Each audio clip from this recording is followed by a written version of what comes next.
And I want to know, what is this consciousness, this mind?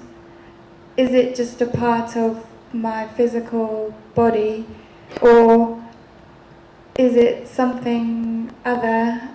And what is that, and where does it come from? In neuroscience, they speak of background consciousness, which is very much equivalent to our store consciousness. In Buddhism, we speak of store consciousness as the part of consciousness that operates always day and night. Store is capable of receiving information, storing information, and process information and learn.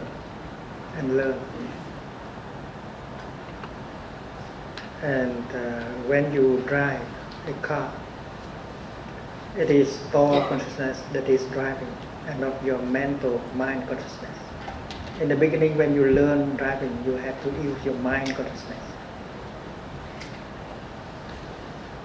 You have to focus your attention. It's difficult. But in the process of doing so, store learns. And finally, you don't have to think about it, and you can drive like that, with your mind thinking about other things. So it is store consciousness that is practically doing most of the things, including driving your car. During the night when you sleep, and if your body feels cold,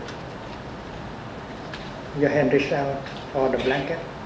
That's store consciousness, not mind consciousness. Your mind consciousness might be in a dream. You might see something that you are swimming in a very icy lake. You can see things like that, and you reach out to the blanket, and that is store consciousness. Mind consciousness is much slower. While you drive, and if you encounter something, and if you can avoid accident very quickly, that is store consciousness. It has learned and react very quickly. And if you wait for your mind to make a decision, it may be too late. And that is why we can conclude that mind is slower and more expensive also, because our brain spend a lot of energy,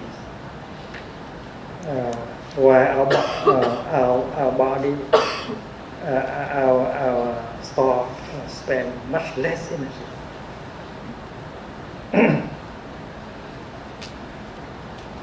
And mind consciousness is a kind of consciousness that can, from time to time, stop operating altogether, while store continues always.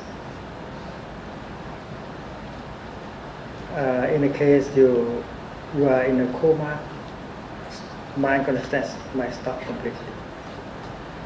Or when you enter a kind of concentration called no mind concentration, you also stop completely your mind. There's no thinking at all. And mind consciousness can operate jointly with eyes consciousness, ear consciousness, nose, tongue, body. And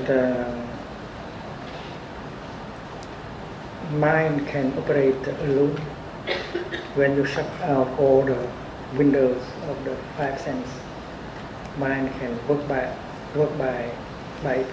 its own. And when you practice deep concentration, you can ignore everything happening. You close all the 5 sense doors, and you are deep in object of meditation with mind consciousness. And mind consciousness can be in a state of concentration. Mind consciousness can be in a state of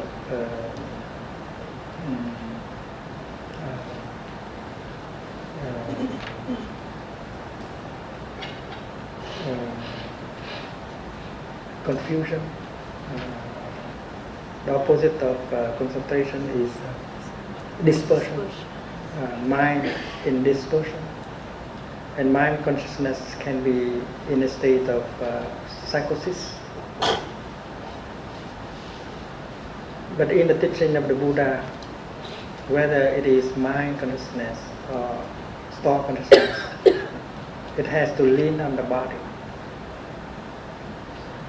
It cannot manifest without the body. And the body also cannot be on its own without consciousness. So body and mind, they interact. It's like the left and the right. If you think that the body can be without the mind, that is wrong. That is not a living body. That is a dead body.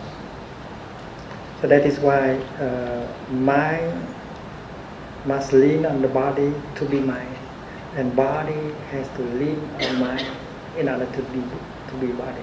Mind and body interact, and they manifest at the same time. You cannot say that the body first and the mind later. No, that is a process of mutual manifestation.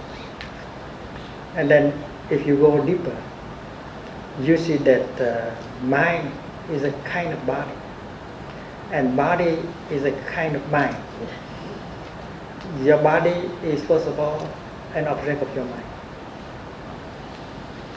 Not only your body, but everything else, like a flower or a tree or a mountain. You might think that they are objective things existing outside of your mind. But there is only thing you can be sure of. The mountain, the flower, the trees are objects of your mind. And you cannot demonstrate that these things exist outside of your mind. And you still behave as if they exist outside of your mind. But in this teaching, your body, your environment, everything is object of your mind. And that is why in the teaching of the Buddha, there are 4 realms of meditation. You meditate on your body, you meditate on your feelings, you meditate on your perceptions, and you meditate on the objects of your perceptions, which is object of your mind. Mind is the object of meditation, and objects of mind is an object of meditation.